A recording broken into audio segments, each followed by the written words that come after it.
All right, let's dive in. Back to the early 2000s. You guys wanted a deep dive on Hilary Duff, and oh boy, does this YouTube video transcript deliver.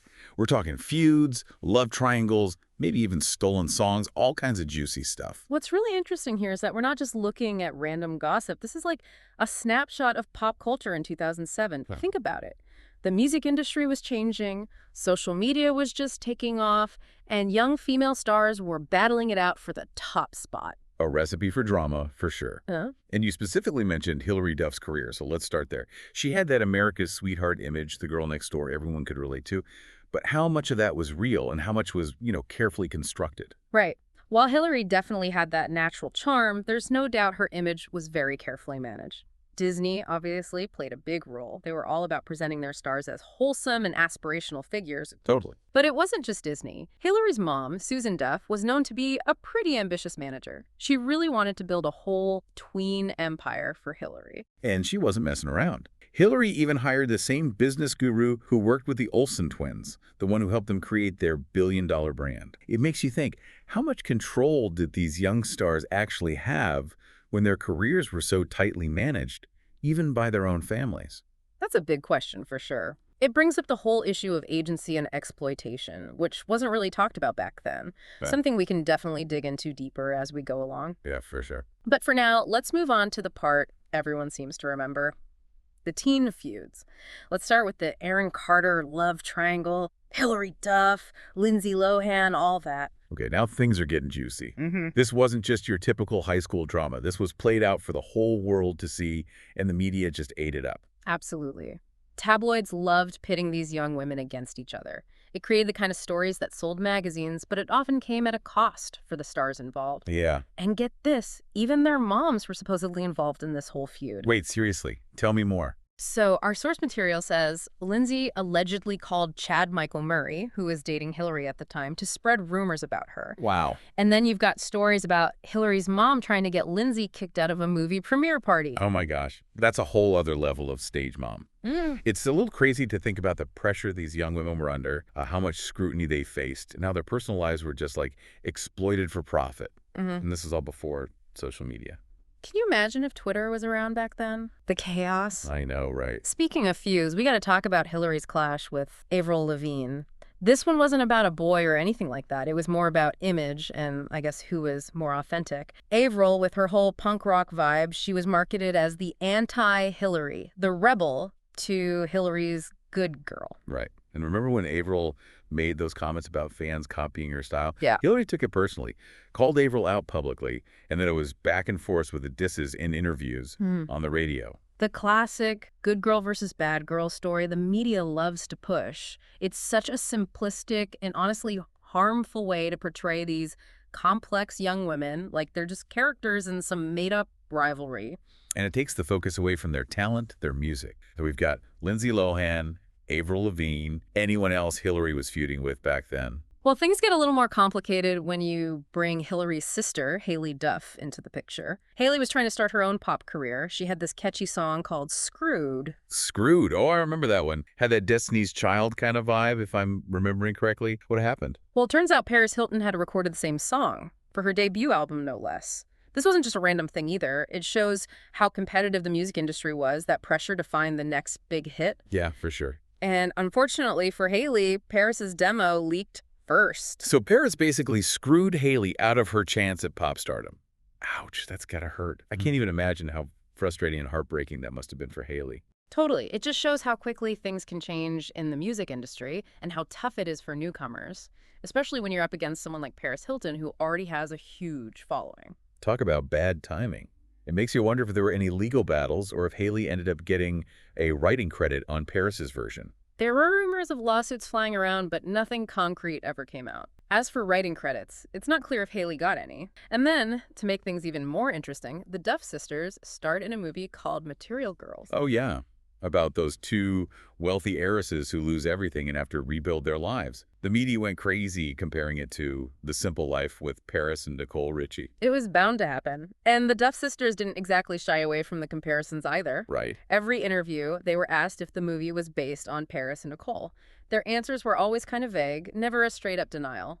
Peak inspired by content, Right. blurring those lines between reality and entertainment, keeping that public fascination with their supposed rivalry going. It's a perfect example of how the media can manipulate stories and create this whole atmosphere of drama, even if the truth is way less exciting. And speaking of drama, there's that alleged red carpet incident between Paris and Hilary, the supposed shoving match. Hold on, what? Tell me everything. The details are a little fuzzy. No one seems to know exactly what went down, but there was definitely some tension between them at this one event. Yeah, Some people said there was a shove, others said it was just awkward. right, right. Whatever happened, it's pretty clear there were no warm feelings between them. It seems like all that media attention, those constant comparisons, really took a toll on their relationship. Yeah, totally understandable. This deep dive is already way more interesting than I thought it would be. So we've got Lindsay Lohan, Avril Lavigne, and indirectly Paris Hilton. Anything else from this era of Hilary's life we should unpack? Well, you can't talk about Hilary Duff in the early 2000s without mentioning her relationship with Joel Madden, the lead singer of Good Charlotte. That one raised a few eyebrows, mostly because of the age gap. And the fact that Hilary was underage when they started dating. We definitely need to address that because it's a sensitive topic that deserves a closer look. Absolutely. Looking back, it's important to consider the power imbalance in relationships like that, especially in the entertainment industry where young stars are surrounded by older, more experienced people. They tried to keep the relationship quiet at first, probably for legal reasons, to protect Joel. Right. But eventually it all came out. And even though they presented themselves as a united couple, there were definitely some red flags. Like Joel getting involved in Hilary's feud with Lindsay, confronting her younger brother, that's not a good look. Not at all. And then there were Joel's later comments about how he wouldn't let a daughter Hilary's age date someone like him. Makes you think about how that relationship might have affected both of them, the long-term impact of those early experiences. It's a stark reminder that even though relationships like that might get romanticized in the media, they can have lasting consequences, especially when there's a big age difference and a clear power imbalance. Yeah, definitely food for thought. So we've covered the feuds, the controversial relationship. What else is there to analyze from this time? Well, before we move on to the later parts of Hilary's career, there's one more feud we have to talk about, and this one might be the most ridiculous of them all. It involves Hilary Duff again, but this time her rival was pre-fame Kim Kardashian. Wait, what? I've never heard about this. Spill the tea. Apparently, this all went down on MySpace, which, I mean, talk about a blast from the past. Oh my gosh, I know, right? The messages are full of typical teenage pettiness and drama. It's a side of Kim Kardashian we rarely see these days. That's amazing. What were they even fighting about? What was it? Boys? Fashion? Were they throwing shade at each other's MySpace layouts? The main issue seems to have been, surprise, surprise, Paris Hilton. Figures. It's like Paris was at the center of every dramatic event in Hilary and Haley's lives back then. In the messages, Kim is supposedly dissing Paris pretty hard while defending Haley. This is like a perfect time capsule of early 2000s drama. I can't believe it all happened on MySpace. Does it ever escalate beyond the internet? Not that anyone knows of, but the fact that it even happened shows how connected these young stars were even before Twitter and Instagram took over the world. Wow. This deep dive has been wild so far.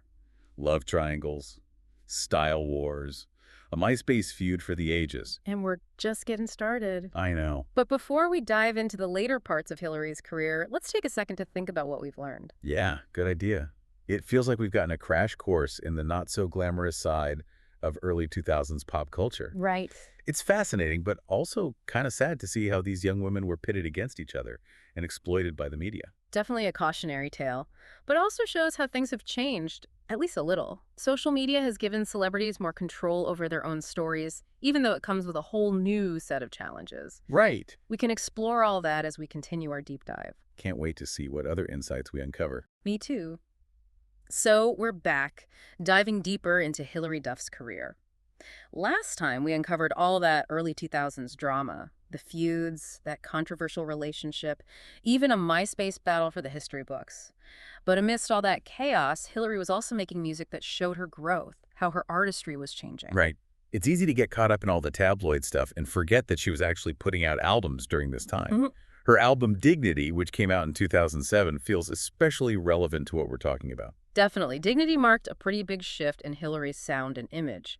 It wasn't that pop rock sound she was known for anymore. She started incorporating more dance pop, electronic music, that kind of thing. And the lyrics, they were more mature, more introspective. You could tell she'd been through some stuff. This was around the time she and Joel Madden broke up, right? Yeah. I read somewhere that some of the songs on Dignity were about him. Is there any truth to that? It's pretty widely believed that a few songs on the album, especially Stranger and Gypsy Woman, are about the breakup and Joel's relationship with Nicole Richie. The lyrics are full of heartbreak, betrayal, even anger. Like in Stranger, she sings, "You were my best friend, now I don't know you at all." Ouch. It's got a sting. And Gypsy Woman is even more direct. She's a gypsy woman. She's got you under her spell. Feels like she's calling out Nicole. Was Hillary intentionally doing that, or is that just us reading into it? It's open to interpretation, of course, but given the timing of the album and how public Joel and Nicole's relationship was, it's hard not to see those lyrics as a reaction to the situation. It shows that even though celebrities try to project a certain image, they're still human, they have feelings. Right, and they express those feelings through their art. You mentioned Hillary's sound and image changing with Dignity. Was she trying to move away from that good girl image, embrace something more mature, edgier? Absolutely. The album's title itself, Dignity, suggests she was reclaiming her self-respect, her independence. Musically, she was experimenting, bringing in electronic beats, those darker synths. And visually, she went for a bolder look. Think smoky eye makeup, sleek hairstyles, those form-fitting outfits. It was a total transformation. Yeah. Like she was saying, I'm not a Disney kid anymore. I'm a woman and I'm going to do my own thing. Exactly. And don't forget, this was happening while Joel and Nicole were very publicly together, even expecting a baby. The media was constantly comparing them, pointing out that Hillary was single while Joel was starting a family. It must have been incredibly tough for her. I can only imagine the pressure. But instead of letting it get to her, she used those experiences to create music, an album that was both personal and successful. It debuted at #2 on the Billboard 200, proving she could grow as an artist and still connect with her fans. That's what I admire about her resilience, her talent.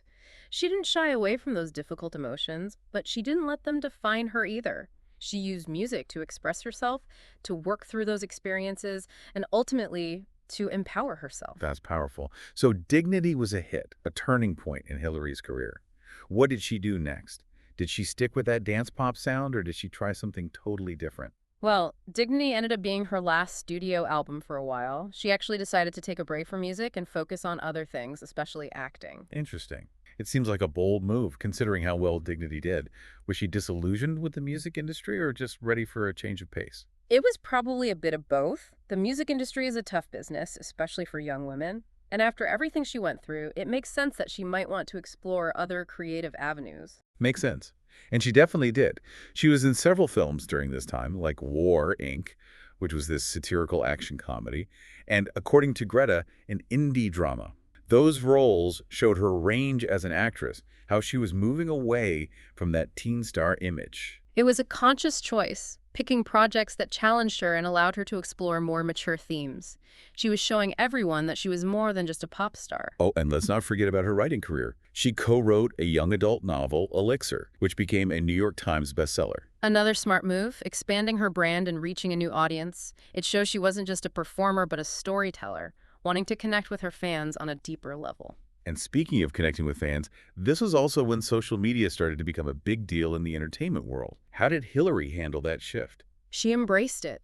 Hillary was one of the first to jump on platforms like Twitter and Instagram, using them to talk directly to her fans, share parts of her life, and promote her projects. Smart move. Cutting out the middleman, the traditional media, and controlling her own story. A lot of celebrities do that now. They see the power of social media to build a loyal fan base and shape their public image. It's become essential for celebrities these days. It lets them connect with fans, promote their work, even address controversies head-on without relying on traditional media. So we see Hillary evolving as a musician, an actress, a businesswoman during this time. But she also got more involved in philanthropy, right? Yes, she became a vocal advocate for children's rights and animal welfare, supporting organizations like Make-A-Wish and PETA. She was using her platform for good, making a difference beyond just entertainment. It's great to see celebrities using their influence to raise awareness about important issues and inspire people to get involved, and Hillary seems to be doing it in a genuine way. It's a trend we're seeing more and more celebrities speaking out about social and political issues. It's a good thing, shows they understand they have the power to create positive change.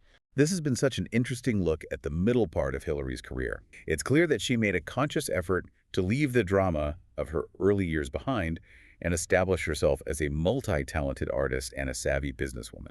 And she did it all while navigating a rapidly changing entertainment industry, embracing new technology like social media, and using her influence to advocate for things she believes in. This deep dive is turning out to be way more nuanced than I expected. We're really seeing Hilary Duff's growth as a person and a creative force. And there's more to come. Next time, we'll explore Hilary's big return to television, her continued success as an actress, and the lasting impact of her most iconic role, Lizzie McGuire. All right, back for the final part of our Hilary Duff deep dive. It's been quite a journey, hasn't it? From those early pop hits to the more mature sound of Dignity, and then that break from music to focus on acting, writing, even philanthropy. She's never been afraid to try new things, reinvent herself. That's what's so impressive about her career. She's constantly adapting, evolving, never content to just stay in one lane, always looking for new challenges, pushing herself creatively. And speaking of challenges, let's talk about her return to TV. In 2015, she landed that lead role in Younger, playing a 40-year-old mom pretending to be 26 to restart her career in publishing. It was perfect casting. I know, right? The show's premise, dealing with ageism, reinvention, women supporting women, it really resonated with people. And Hilary's performance was fantastic. She nailed the comedy and brought that relatable charm. It's almost like life imitating art in a way, with Hilary navigating that transition from teen star to adult actress. Younger ran for 7 seasons, a huge hit, proving that Hilary Duff was still a major force in the entertainment world. And it showed she was more than just a comedic actress. She could handle drama, too. She wasn't just Lizzie McGuire anymore. She had proven her range, her ability to connect with all kinds of audiences. And speaking of Lizzie McGuire, remember all that excitement when they announced the revival? Fans were so eager to see what Lizzie was up to all these years later, how she was handling adulthood in New York City. The hype was real. It was a chance to revisit a beloved character, tap into that nostalgia, see how those themes of self-discovery and empowerment that resonated so strongly in the early 2000s would play out in today's world. Unfortunately, the revival ended up falling apart because of creative differences between Hilary and Disney. A bummer, for sure. But it also shows Hilary's commitment to her art.